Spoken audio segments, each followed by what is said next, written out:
Really, mainly this video is about why I think the bouncing ball is one of my favorite exercises, and why I even recommend this to even intermediate or experienced animators. But pretty much there's two things I want to cover. The first part will be the actual bouncing ball. What are the things that I'm thinking of when I'm doing this exercise? The second, a little bit more of an anecdote about really why I think it's really good. But we'll jump straight into it.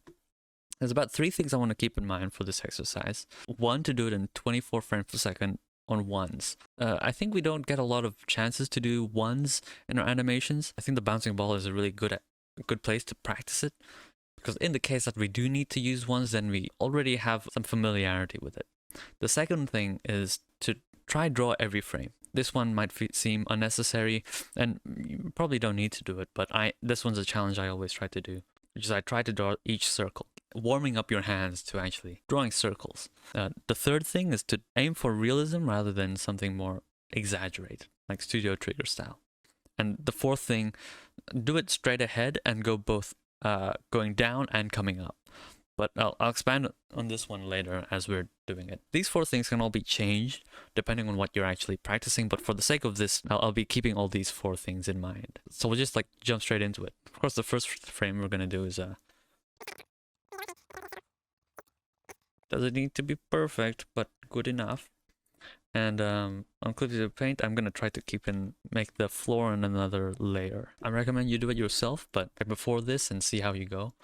But also, if you don't care, then that's fine. Now we do the second frame, and one of the big tips I've learned: don't go too far with the second frame. Make sure that the second frame, if you're accelerating, make sure that it's the frame that is moving the least amount. Because with easing, what we're trying to do is make sure that each frame is greater than the last.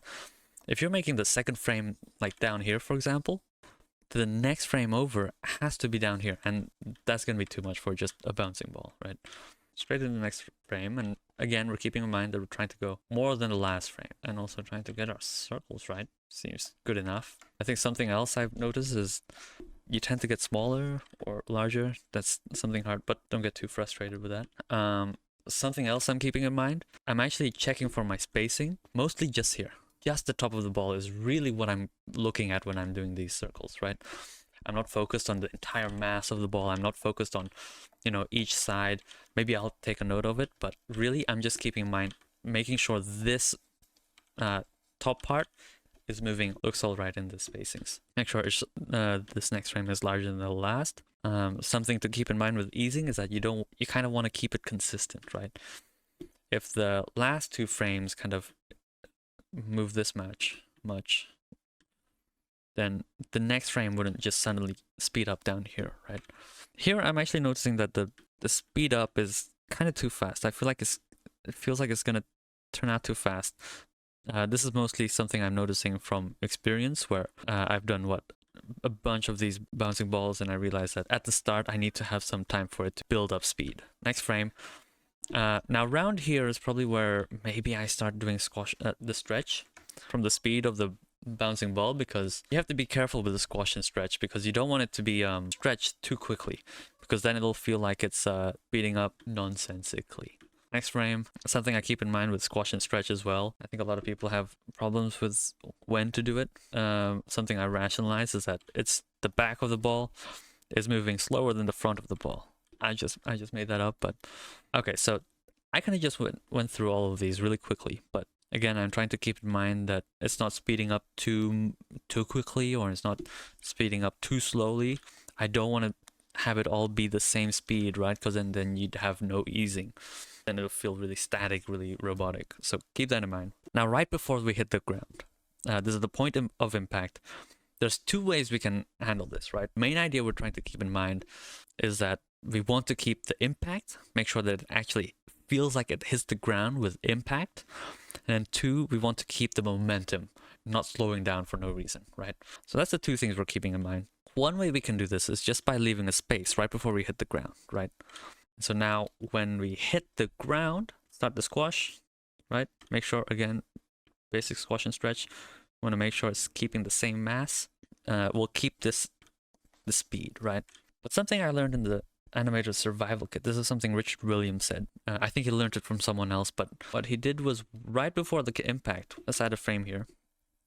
right before the impact, he would actually add a frame here right before it impacts. This was super interesting because what it does is it would add just a little bit of visual interest right before the ball hits, right? Otherwise, all you'd see is this shape. But when you have this right before it hits, then you kind of get a different shape, and maybe it's an interesting kind of technique to apply, right? Now, there's no right or wrong. It's up to you. I think apparently someone else told me that they kind of hated how this looked, so I mean, that's fine. But anyways, when we're hitting the ground, right, make sure that we're not just copy and pasting this frame again. Don't just copy straight here. We're going to keep the momentum.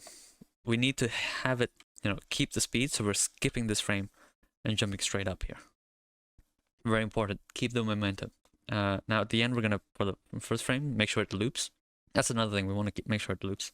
Now when it hits the ground and bounces back up, it feels like it has some, some impact, some pop. I haven't played this back that much, so if none of this really makes sense, then don't worry. Really, this is just a practice in easing in and spacing, right? Again, it's like there's no right or wrong. Again, we're trying to keep in mind slowing down. Now going up, I like to do going up and then redraw everything. Some people like to do the down and then just copy paste. I like redrawing going up because then you're not just practicing how to speed up, right? You're actually practicing how to slow down. And I feel like this is harder to do than than speeding up, because you have to slow down to a specific spot. Slowing down, we have to keep in mind we're not stretching the whole way there. We want to keep it relatively neutral. We want to slow it down more, I think. What I mean by that is we want to make sure it's actually slowing down because of gravity, not because it is like a car, pressing on the brakes, right? It's not going as speed and then suddenly it slows down. Make sure it gradually slows down to this spot up here, right? Which is really hard. So if you have trouble with this, then don't worry about it. What you'll notice me do later, I'll actually move the frames around to make sure it all feels right. You want to make sure each frame is less than the last, right? Here, it's pretty similar, but I'm going to slow it down a bit more, right? Here, slow it down a bit more. And you know what? I'm going to add just one more frame right before it touches, because I think a lot of people kind of stop here. They kind of reach this kind of amount of gap, and then they kind of like, okay, yeah, that's enough easing in and easing out. But if you add just one more frame to this, it'll add so much to your animation. Okay. Now the final thing is, we'll play it. Look at that, it looks great. But something you might notice when you do the bouncing ball is that it'll feel like it'll hit a ceiling of some sort, right? Try to avoid that. The way to avoid that is by making sure that the lead up to this is smooth, making sure that there's actually a tiny amount of movement here, right? Like here, this is a tiny amount of movement, but it just stops it from feeling like it's kind of hit the ceiling, right? Don't make it feel like it hits an invisible ceiling. This might be super nitpicky, but it's something I've noticed that I really like to keep in mind when I'm doing these bouncing balls. Okay, let's play. Now, I'm not sure if it's a Clip Studio Paint preview or something. If you're using Clip Studio Paint and you want to see the overall motion, zoom out. There's something an animator told me. Zoom out and the playback should be a little bit better. Okay, there we go. I mean, I should probably just have shown it in post. It doesn't feel like it's actually hitting the ground that much. So let me take this out. As you go in, something I always do, not even just bouncing balls, even in my own animations, I would go through and I just change the spacings of it, right? There's something I noticed in it, which is very, very subtle. It just feels like it doesn't have enough impact, right? So we'll, what I think I'll do actually is I'll switch this completely. I'm gonna forego the Richard Williams thing. Sometimes it works, sometimes it doesn't. You just have to, of course, figure out which one works better. I'm gonna have it squash even more, really push it, right? This way, because what I think is happening, I'm not feeling this impact, which is kind of annoying. Right, so I'm gonna really push this.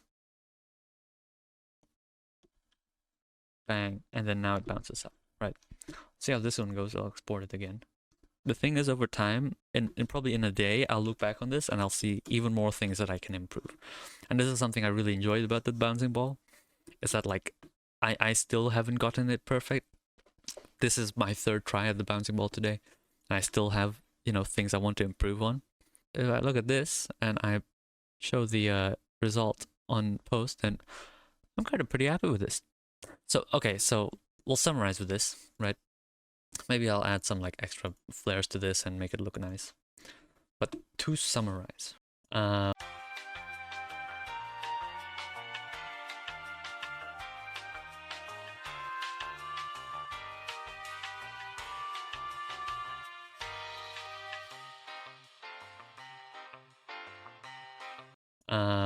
anyways, that's about it.